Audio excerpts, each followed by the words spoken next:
RCB cup కొట్టారు, మా Manchanna hit కొట్టాడు అంటూ సంబరపడుతున్న మంచు ఫ్యాన్స్ ఇప్పుడు షాక్ అవుతున్నారు. వారికి తోడు యంగ్ టైగర్ ఎన్టీఆర్ ఫ్యాన్స్ అవునా అంటూ అవాక్ అవుతున్నారు. ఇలా అయిందా అంటూ ఈ ఇద్దరు స్టార్ హీరోల ఫ్యాన్స్ ఇప్పుడు నెట్టింట పెద్ద చర్చే పెట్టారు. ఇక దాదాపు 10 సంవత్సరాల నుంచి కన్నప్ప సినిమా కోసం బ్యాక్ ఎండ్ లో కష్టపడుతున్న మంచు విష్ణు ఎట్టకేలకు తన డ్రీమ్ ప్రాజెక్ట్ ను థియేటర్స్ లోకి తీసుకొచ్చాడు. ఇంప్రెసివ్ కాస్టింగ్ తో పాన్ ఇండియా రేంజ్ లో తన సినిమాకు మార్కెట్ ను క్రియేట్ చేసుకున్నాడు. అయితే కన్నప్ప కాస్టింగ్ లో ప్రభాస్ సో స్పెషల్ కదా. ఈ స్పెషల్ క్యారెక్టర్ ను మొదట ప్రభాస్ తో కాకుండా యంగ్ టైగర్ ఎన్టీఆర్ తో ఆ రోల్ చేయించాలని విష్ణు అనుకున్నాడట.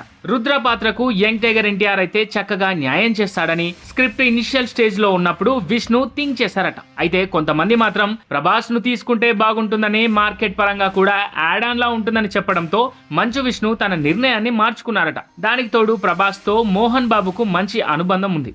బావా బావా అనుకుంటూ ఉంటారు. దీంతో ప్రభాస్ను ఒప్పించడం కూడా సులువని విష్ణు డేర్ చేసి మరీ ప్రభాస్ను అప్రోచ్ అయ్యారట. ప్రభాస్ కూడా ఏమాత్రం ఆలోచించకుండా ₹1 కూడా రెమ్యునరేషన్గా తీసుకోకుండా కన్నప్ప సినిమాకు సైన్ చేశారట. అయితే ఉన్నట్టుండి కన్నప్ప టీం నుంచి బయటికి వచ్చిన ఈ న్యూస్ ఇప్పుడు నెట్టింట తెగ వైరల్ అవుతోంది. యంగ్ టైగర్ ఫ్యాన్స్ తో పాటు మంచు ఫ్యాన్స్ ను కూడా షాక్ అయ్యేలా చేస్తోంది.